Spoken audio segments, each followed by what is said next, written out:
রাজধানীর হাটগুলোতে রয়েছে প্রচুর গরু, কিন্তু দাম বেশি চাওয়ায় বিক্রি হচ্ছে ধীর গতিতে। বড় গরুর চাহিদা আর ক্রেতা কম থাকায় হতাশ ব্যবসায়ীরা। ছোট গরুর চাহিদা থাকলেও অনেক ক্ষেত্রেই দামে মিলছে না। তবে অভিযোগ রয়েছে, গাবতলী হাটে প্রতি গরুর জায়গা ভাড়া 12,000 টাকা করে নেওয়া হচ্ছে। আরও জানাচ্ছেন এয়ার বাদল। মূল হাট রাজধানীর তেজগাঁওয়ের পলিটেকনিক মাঠ ছাড়িয়ে সড়কে গড়িয়েছে প্রায় আধা কিলোমিটার। রোড ডিভাইডারে বাঁধা গরুগুলো বিক্রির অপেক্ষায়।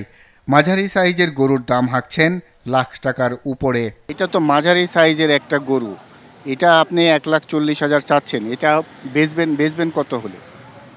আমি এখন 35 হলে ছেড়ে দেব। বাজেটে না মেলায় ক্রেতারাও খুঁজছেন পছন্দের প্রাণী। দামে বনতেছে না, গরু হইলে টাকাই হয় না, টাকা হইলে গরুতে আসে না। রাজধানীর মিরপুরে ইস্টার্ন হাউজিং হাটে প্রচুর গরু ছাগল, কিন্তু ক্রেতা না থাকায় কিছুটা হতাশ বিক্রেতারা। আমি চাচ্ছি 4,20,000।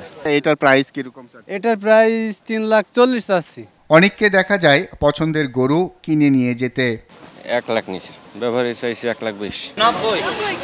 তবে জায়গা ভাড়া দেওয়ার নামে গাবতলী হাটে গরু প্রতি বিপুল অঙ্কের টাকা নেয়ার অভিযোগ পাওয়া গেছে ইজারাদার ডিপজলের বিরুদ্ধে।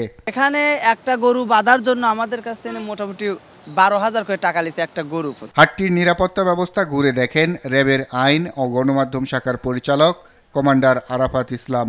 গরু প্রতি জায়গা ভাড়া নেয়ার বিষয়টি নজরে আনলে খতিয়ে দেখা হবে বলে জানান এই কর্মকর্তা। ইজারার যে নিয়ম অনুযায়ী তারা ইজারা নিয়েছেন, আমি ইজারাদারদের সাথে আপনার বিষয়টি নিয়ে কথা বলবো এবং যাতে ব্যাপারীরা কোনো অসুবিধায় না পড়ে এই ব্যাপারটা আমরা তাদেরকে জানাবো। আপনি যে পয়েন্টটি আমাদের কাছে তুলেছেন, ইনশাল্লাহ আমরা এই বিষয়টি দেখব। গরু প্রতি চাঁদা নেওয়ার বিষয়টি ইজারাদার মনোয়ার হোসেন ডিপজলের ছেলে হাট পরিচালনার দায়িত্বে থাকা সাদাব মনোয়ার ফাহিমের কাছে জানতে চাইলে তিনি এ বিষয়ে কথা বলতে রাজি হয়নি। বড় কথা বলছি।